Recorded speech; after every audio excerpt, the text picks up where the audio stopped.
How are you doing? It's been like we didn't see each other last week. Yeah, it's been fun with the holidays, and I don't know. I feel like one of my kids is sick during this time of year. Every day there's a different one. It just cycles. So it's That's the way it juggling. is. How? But your kids are a bit older. Yeah, a little bit. I mean, I've got my 9-year-old and I've got a almost 11-year-old, almost Oh, like so not days. not too old. Okay, okay. They're I don't even want to say it. Like if I say that they're healthy, it might jinx everything. So I've A got little bit to better by then. Immune system's got a little bit more robustness to it. Yeah, my oldest is 7, so they're not that far apart. not too far, and it will get better. It does get better. Like Okay. once the kids learn more hygiene, Yeah, it doesn't spread as quickly as it yeah, yeah, as yeah. it as it does, prior to like anything under 8, they're Going gross. nuts. Going nuts. It's good for them though. Yeah. Good for their. It's supposed to be really good for their immune system. I remember there was a time when you were supposed to clean. People were like over cleaning. Hmm. Even the doctors would say like stop, like let the kids play in the Yeah. dirt and stuff because your thymus right Hmm. takes all that information in, oversimplifying, and makes it so that whatever you have exposure to, it's going to help you later in life. So it's. Oh my gosh. And you know what we could do with that right there. I mean, that is a talking point, I was just going to say which is everybody needs experiences, right? You exposure. need to expose yourself to so much if you want to. It's funny because I just got back from Miami. So I was like Okay. towards your neck of the woods, but when I put in where you are, it's like it's so far I Far. couldn't come to visit you as Right. I really Right. wanted to. But I was in Miami and I did a keynote presentation for FIU. It wasn't for FIU, it was for Tech Hub, which is associated with Yeah. FIU, and all about technology and careers. And there were students there who just really were hungry for, how to brand themselves, how to get out there in the market, how to get hired. It was fabulous, but so many kids not getting internships. Oh, Like just it's just crazy, and you need those experiences. I wouldn't hire. This might be controversial. I would not hire kids coming out of school like I'd used to. I would Why use not? I would use not for the traditional purposes. Let me put it that way. I would use AI, and I would save a lot of money and time and resources. Everybody's getting squeezed, and I'm just saying this because I say I have the same conversation with my clients. I'm like, people get too emotionally involved in like what's the right thing to do. Hmm. Yes, we want to help kids. We want to give them internships. I'm like, they're not thinking about that. They're like, man, our business is going down this year, like most businesses. Hmm. We're cutting costs. I'm not going to take my best people and have them train an intern. Hmm. I'm going to have AI do this administrative stuff. And a lot of these people that are coming out of school, they're not even trained to be grateful for the opportunity to work at a company. They think they're like entitled to it if you look at a lot of stuff online. And so again, a bit controversial, not inspiring, but for me, when I tell them that, the people that I talk to, like, I'm like, you would do the same thing. And Yeah. so then now how do you shift your approach? Like if you can be the one that's so grateful for the opportunity to apply, like, are you really, are you talking about how grateful you are just for the opportunity to talk to that employer? Like, is that coming across in what you're posting? Yeah. Are you even following their page on LinkedIn and like commenting on their company Oh, posts? so important. I even get the sense that the students aren't taught how important it is to try, to put in effort, to show that Yeah, they're interested, yeah, that they care. It's this thought. I feel that it's this idea like, oh, I'll just submit an application and my phone will ring. And then when it doesn't, yeah. it's, oh, well, there's something wrong. And one of the things that I was there talking about was, one, you need to tell people who you are. You need to have your own value prop. You need to know what you're about and what you want to attract. Because if you go out there and say, oh, I can do anything, you're going to get nothing. Right? Well, you got to take out the rose-colored glasses too, and be like, assume that person thinks you're going to be a headache. That's your starting point. Now Yeah. you have to dig yourself out of a hole, and it's a much different approach than but they're going to see all the amazing things that I can do. No, they're not. Yeah. You're right.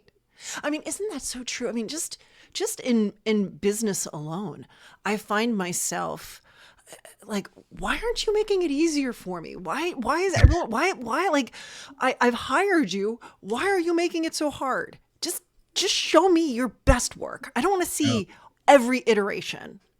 I want to see the best. sure. And I think that's true. I mean, I think just, like, just show your best work. Show how you're not going to be a You headache. can't, you Make it can't, easy for people.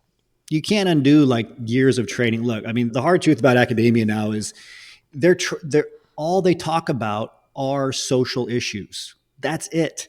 And there's a place to talk about that, but it bleeds out. They don't even train on business or really in demand skills. And when you talk about nothing but social issues from the vantage point of people deserve better, and in many cases they do or did deserve better, but that starts to bleed over into their mentality about them of like, I deserve this. Yeah. I deserve to have this. Like this person has more than me. This is a business. They have more than me. So I'm entitled to like what they have. Like, why aren't they just being nice to me and giving me a job? Like, why don't they see my value? It really does. I mean, that's the mentality that you brought up. That's where it actually stems from. And so I think if they did a little bit more hard training, be like, look, unless your skills are top level and you show that and like you do things exactly the way they want you to do, lickety split, you don't make mistakes, they do not want to work with you. And because of the social pressure companies have, they're not going to come out and say that. Because I get a lot of people say like, well, the companies aren't saying this. They say that. They already look like the bad guy. They're already painted as like the evil company or corporation or even small business. They're not going to say that. But that's exactly what they're looking for. What do you think? When I was back when I was in college and I was doing the internships, I wasn't getting paid for these internships. I mean, I was just grateful to Yeah. be able to show up and do some real menial labor. But it was, for me, I just wanted to be in there. I wanted to see what it was like, I wanted to get a flavor of Yeah. it. And I wasn't working full time or anything like that, but, a few hours a week. I had a slew of different internships. But nowadays, I don't think, from what I understand and from what I'm seeing, it's like it's a bad thing for these kids to work. Well, for you're free. forgetting your Like, Gen you X. have to pay them. You're Gen X like me, right? So we Yeah. grew up like our first generation of parents both working. We had to figure things out on our own. No money, no nothing. We're like, oh my God, I am grateful that I can have this job at a grocery store or whatever. And we grew up with movies in the 80s. Like every movie in the 80s, I always think of Michael J. Fox, The Secret of My Yeah. Success. Yeah. You start in the mailroom, you beg for your chance, you work, you're there till midnight. Like every movie had that theme. And now every movie has the theme of like the fire festival, like an influencer, like whatever else. So every student grows up seeing this stuff, myself included, Yeah. online. Like I'm just going to be an influencer. Like look at this person. They have $1 million laying out on their bed. Like it's easy. Like I just have to tell other people how to be influencers, and then I can be an influencer. And so they literally it messes with the mind. And I'm not even trying to sound generational here, but I'm serious. Like there's very little grit. And you know what it is. Like when you actually see somebody with that kind of grit, you're like, you almost have to do like a double take. You're like, wait a sec, is this real? These people still exist? So I had lunch yesterday with a recruiter, and we're talking. He developed some really interesting apps for LinkedIn, and he's big into AI, and we're sitting there talking, and he was saying so much. He was everything that we just talked about. He was mentioning, and he's like, I really worry about the state of our economy, of what business is going to look like. He said, when he goes after he wants to hire younger people, Yeah. and he says that there's no work ethic. He said, really, ageism is not going to be a problem very soon because they're the only ones who actually work. And I said, they said that about us, though. I know that's the problem. I hate saying it because I'm like, you could go back hundreds of years, right? People were coming back from World War I work and saying the same thing about people that were going to go off to Like war. the Gen X were the slackers. Right. So what happens? So I think you eventually have to, I think things figure themselves out. People figure things out through pressure. Our goal is to try to get people that aren't there, they don't have that pressure yet to do it. But I mean, I have people that are, it doesn't matter if they're millennials, Gen Z, that they're in situations where like, oh, I'm a single mom now. I have to do this. And I got to do this hard and to the best of my ability. And they go out and find jobs, right? I have somebody who gets into a serious situation. Their parents are gone. They have no funding. They're on their own. So necessity is the mother of invention. Yeah. Problem is you have so many people that don't have any sort of necessity yet. And so they're not, Yeah. It's and almost so, like, do you wait? I mean, I guess for a person who's in that situation, they're, it just happens. It's not like they're waiting for something to ignite them, yeah, right? yeah. So they have to fall. They have to fall. They have to hit hard Exposure. to see if they Like you said. bounce. And that's the crazy, and that's going back to what you said was a good talking point was exposure is that's the hardest part is you have to choose to expose yourself to really hard things before you get to those hard things. You can sum up most of personal development just on that right there. Yeah. Like if you're the kind of person that will go out and look for really hard things to expose yourself to because you're doing it by choice, it's going to be hard. You're going to hate it, but it's going to be easier than life hitting you out of nowhere and having no exposure. And exposure therapy is powerful. I read this study in this book. I forget what the book it was. It's about people that were terrified, arachnophobia, terrified of spiders, like shaking, crying, can't be around a spider. And they did this in a very methodical way. Their goal was like, how quickly can you get over something that's that debilitating, where the people couldn't move or in a corner? And so they had these people first, they put this tarantula in a room by itself, and there was a door. And so they had the people first start by just looking through the keyhole to see the spider in the middle of the room, Yeah. right? And then they eventually got all the people to do that. Then they had them, could they just open the door a little bit and look through? Could they open the door all the way and stand back like 30 feet? And then one step at a time getting closer? Within a matter of about 3 hours, they were able to get these people that had debilitating arachnophobia to, with a glove, touch the spider. Oh, wow. So in just 3 hours. Yeah. And then it goes into like all of this stuff about how no matter what your fear is, the way to get over it is truly just to do that. Even if it's debilitating fear, whatever that fear is, that obviously doesn't kill you. There is a TED Talk about this. It's a very similar theme, but with rejection. And this guy who was giving the speech he said he was scared of rejection. He just never put himself out there. And he never really experienced any success in life because he was never attempting anything. He always played it super safe. And he realized it was this fear of rejection that had been holding him back in his career and in his life. And so he decided to do exactly what you said. And he would put himself into situations where he would get rejected just so he could experience it and realize that it's not that big of a deal. Yeah. And so he related all of these different stories, and it was kind of funny. Like he had to go, he went to like McDonald's and he asked for a refill on his hamburger. This is great. It's so true though. I mean, it's so true. Like like people that get into, why do you think people hate getting into sales roles, right? Or like waiter or waitressing roles, anything like that. And why are those the areas? Like I always have somebody tell me like, where could I go where there's massive opportunity? I'm always like, get into sales. Nobody wants to be rejected. Like get into, it doesn't matter if it's medical device sales or biotech sales or online sales, any of that stuff. If you're willing to do that because it's just a matter of having the door slammed in your face 7 out of 10 times. So along those lines, I was doing mentoring at my college, Rosemont, a few years back. And it was like a speed mentoring type of situation. So all these girls are going around. It was back then, I think it was still a women's only college. It's now co-ed. But at any rate, this one girl sits down and she's like, Donna, I really want a career that is recession proof. I want something that's always steady, that I can just count on. And that's what should I go into? And I said, funeral director. That's the only one. The only one that you can go into that's just always there. It's true. I mean, it's really true. And everything's going to have ups and downs. I think a lot of people, when they ask questions like that, they're like, what? They're actually saying, what's the easy thing to do that gives me everything that I want? They don't realize that it's counterbalanced. Of course, if it's the steadiest, it's the one that's the most challenging, where they're always begging for people. Right? Whether it's nursing or sales, right? It's the one where they're always just clamoring for people, but it's not easy for that reason. That's why they're clamoring for people. Yeah, but it's also, I in some ways, right? Like what makes being an entrepreneur so, like, it's hard, but it's fun. It's the adventure of it. It's the uncertainty. It's not easy and the pressure is intense, but I never know what I'm walking into, and I kind of like that. I think there is something to be said. Well, an entrepreneur, you learn to add value first though.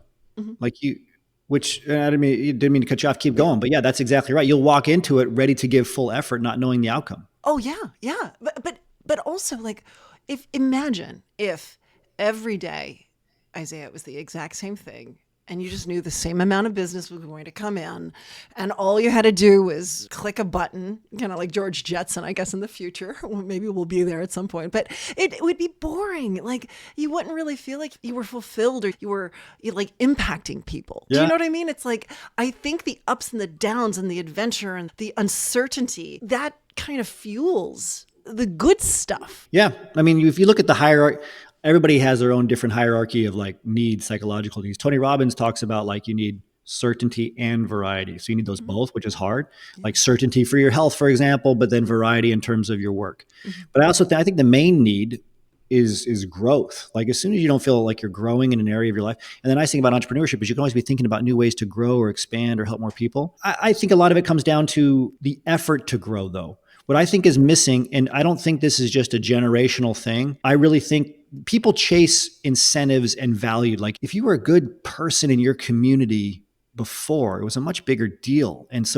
And people would highlight and spotlight that and say like that person's a good person in their community or that person did well for themselves. And it was a value. It's not valued now. And that's why I was talking about those movies in the 80s where people would work up from the mailroom to the top and everybody would be like, that's amazing. They worked up from down here all the way to the top. Anything's possible. Just through hard work, they did that. Yeah. And that was valued. And now it's not. Now it's really like, it's almost like that person's bad for having that ambition. That person is bad for work, or like they were privileged for having that, or they did, even if it's just clearly through their hard work.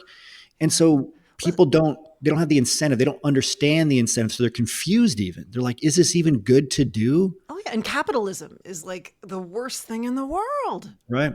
Yeah, which is, I mean, but these core values, I mean, it's not even, it's just very obvious things. Like if you don't think that making a profit is a value, how are you going to feel about working for a company who makes a profit? Yeah. You could talk to a lot of students coming out and be like, do you think it's good for a company to be profitable? They probably wouldn't even know how to answer. And these are the same people that want internships. And it's like, you do understand if this company isn't profitable, it can't do internships, let alone it can't even stay in business, let alone internships. Yeah. Are you talking about how you want to help that company increase their profits? Are you talking about how you want to help them get more sales in? No, they're probably saying, I want to be heard for my ideas. That's probably all that they're thinking. Mm-hmm. It's true though. And I think that's the big difference. Yeah. But again, I go back to, I think it's been going on for ages. Yeah. And I think eventually they start to see the bigger picture. But yeah. Again, necessity, non-negotiables are a powerful thing. Yeah. It's like, hey, like right now, there's a lot of talk about, certain generations not being able to buy a house. Yeah. Well, if you get to the point where you want that house bad enough, you're going to figure it out. Yeah. Like you will. Like if you get to the point where you have a family and you need a bigger place to live in, people do amazing things under pressure. And the human will is always the same. It's the same now as it was hundreds of years ago. That will is there. Whether it's working 3 different jobs and putting yourself back to another degree or whatever it is, like people do that. They still do that. They have that inside of them when their want is bad enough. Yeah. And you make decisions and you make hard choices and you may have to move and you may have to do, you may have to work really hard. But I do believe that I know it's tough out there. I see it with certain people, even in my own family, what they're going through. At the same time, I still believe if you give, if you work hard, if you put yourself out there, if you're clear, again, there's so much to do with clarity and knowing your value and knowing how you can, like you said, like, how can you make an impact? It's not that you have this story, but how does that story and what you do, how does that make a difference? How does that help, right?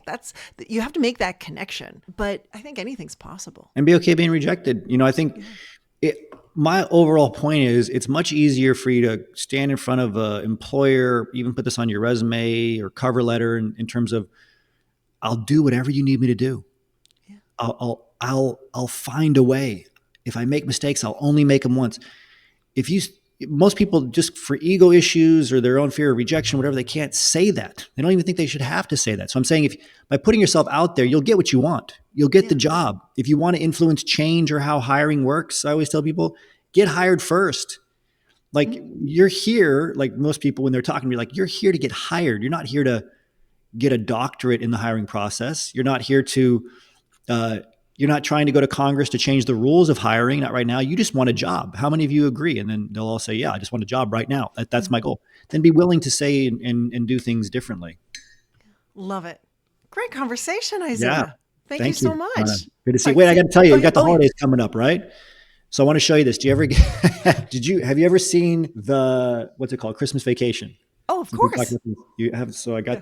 I got, I love it. I had to show this. I never will buy something like this, but I got it. I'm like, man, this is the best Christmas shirt ever. So I thought, because the holidays are coming up, that we should, Oh, you'll have to bring out like an ugly Christmas sweater next time. uh, ugly Christmas sweater next time. Got you way off guard, You didn't I? wear Chevy, and I will. I love the Christmas Story. That's my favorite. The Christmas Story with the BB gun. Yeah, yeah. You'll shoot your eye out, kid. PBS, I think, still plays that 24/7 Yeah. on Christmas Day Oh, since my kids have seen it so many I times. was a kid. So many times.